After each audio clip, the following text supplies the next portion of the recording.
Hello नमस्कार जय हिंद दोस्तों, स्वागत है आपका टीजीटी पीजीटी पाठशाला में। मैं हूं चंद्रिका प्रसाद।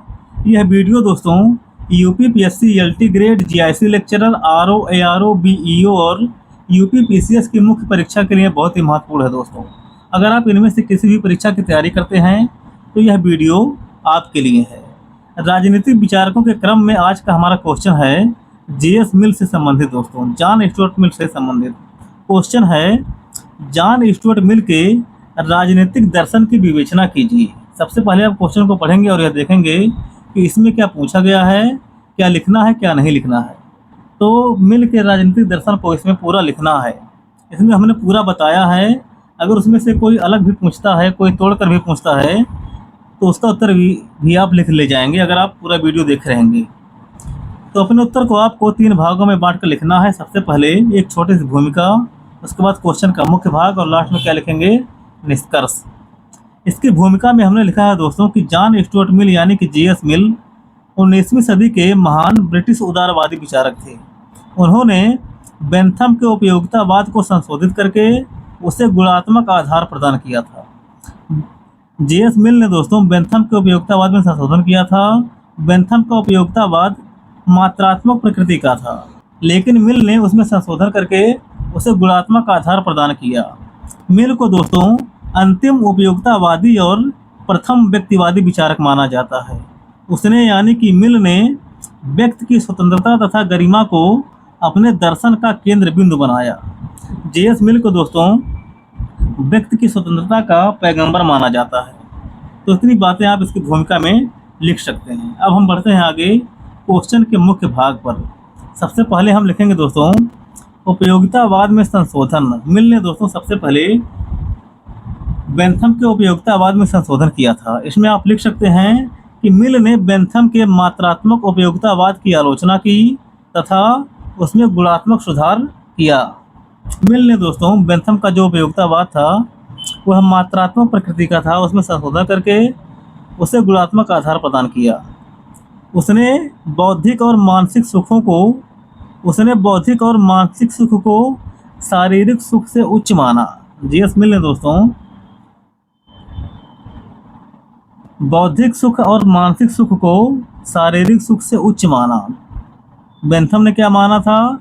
बेंथम ने दोस्तों शारीरिक सुख को उच्च माना था। उसने कहा था कि पुष्पिन का खेल भी उतना ही अच्छा है जितना कविता पाठ करना। आगे इसमें एक कोटेशन आप जोड़ सकते हैं। जेएस मिल का प्रसिद्ध कोटेशन है दोस्तों इससे संबंधित कि एक संतुष्ट सुअर की अपेक्षा एक असंतुष्ट मानव होना श्रेष्ठ है, और एक संतुष्ट मूर्ख की अपेक्षा एक असंतुष्ट सुकरात होना बेहतर है। तो उपयोगितावाद में संशोधन के बाद अब हम बढ़ते हैं आगे स्वतंत्रता के सिद्धांत पर। आप जानते ही हैं कि जेएस मिल को स्वतंत्रता का पैगंबर माना जाता है।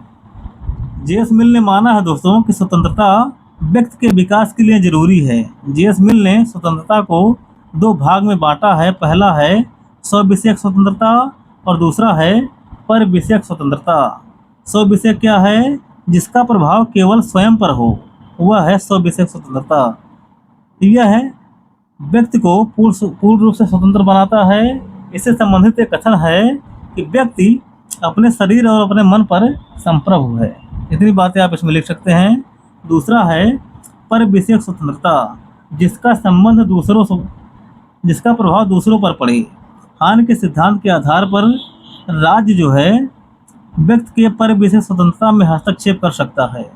इसको आप इस तरह से समझ सकते हैं कि आपकी स्वतंत्रता से दूसरों की स्वतंत्रता बाधित नहीं होनी चाहिए, आप उतने ही स्वतंत्र हैं। यह है व्यक्ति की पर विषयक स्वतंत्रता। अब हम बढ़ते हैं आगे दोस्तों। आगे हमने लिखा है मिल के राजनीतिक दर्शन में प्रतिनिधि सरकार के बारे में। मिल दोस्तों प्रत्यक्ष लोकतंत्र के बजाय प्रतिनिधि लोकतंत्र का समर्थक था। मिल दोस्तों प्रतिनिधि लोकतंत्र का समर्थक था। वह बहुमत की निरंकुशता के विरुद्ध था और शासन में गुणवत्ता के लिए उसने आनुपातिक प्रतिनिधित्व प्रणाली का सुझाव दिया और शिक्षितों को बहुल मतदान का अधिकार देने की उसने बात कही थी। जो लोग शिक्षित हैं वो एक से ज़्यादा वोट करेंगे। इसीलिए जेएस मिल को वेपर ने अनिच्छुक लोकतंत्रवादी कहा था दोस्तों। अनिच्छुक लोकतंत्रवादी वेपर ने क्यों कहा था? वह सबको बराबर मतदान का अधिकार नहीं देता है, जो लोग शिक्षित हैं उनको भारित मतदान का अधिकार देता है। उसने कहा था कि मतों को गिना नहीं तौला जाना चाहिए। मतों को क्या करना चाहिए? गिना नहीं जाना चाहिए। एक व्यक्ति एक वोट नहीं होना चाहिए, उसको तौला जाना चाहिए। जो ज़्यादा पढ़ा लिखा हो वह ज़्यादा वोट करे। इसीलिए इसको अनिच्छुक लोकतंत्रवादी कहा गया है, यानी कि आधे मन से लोकतंत्र की स्थापना करने वाला। आगे है दोस्तों, व्यक्ति का जो है समाज और राज्य से संबंध। मिल दोस्तों व्यक्तिवादी विचारक था। इसने कहा है कि व्यक्ति जो है साध्य है और राज्य साधन है। जो साधन रहेगा उससे और जो साध्य रहेगा उसका विकास होगा। साध्य का विकास होगा यानी कि व्यक्ति का विकास होगा। दूसरा है, राज्य का अस्तित्व केवल व्यक्ति के विकास के मार्ग की बाधाओं को हटाना है। राज्य का अस्तित्व कब तक है? व्यक्ति के विकास में जो बाधाएं हैं वह राज्य उसको हटाए। और उसने न्यूनतम राज्य का समर्थन किया था दोस्तों। आप जानते हैं कि व्यक्तिवाद के अनुसार न्यूनतम राज्य का समर्थन किया जाता है। राज्य के हस्तक्षेप का जेएस मिल विरोधी था।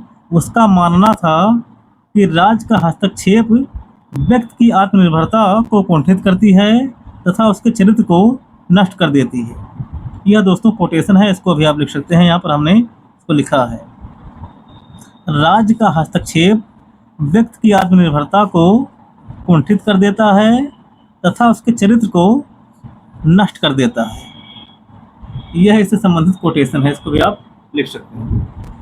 आगे दोस्तों, जेएस मिल को दोस्तों सनकी और अल्पसंख्यकों के अधिकारों का रक्षक माना जाता है। उसने पागलों को भी बोलने का, वाक्य और अभिव्यक्ति की स्वतंत्रता का पूरा अधिकार दिया था और अल्पसंख्यकों के भी अधिकारों की रक्षा की बात उसने कही थी। और वह नारीवादी विचारक था। नारी के अधिकार, समानता और महिला मताधिकार का वह समर्थक था। इसको भी आप लिख सकते हैं। अब हम बढ़ते हैं आगे निष्कर्ष पर। निष्कर्ष में हमने लिखा है दोस्तों कि मिल का दर्शन जो है स्वतंत्रता, उपयोगिता और व्यक्ति की गरिमा के मिल का दर्शन दोस्तों स्वतंत्रता, उपयोगिता और व्यक्ति की गरिमा का अद्भुत समन्वय है।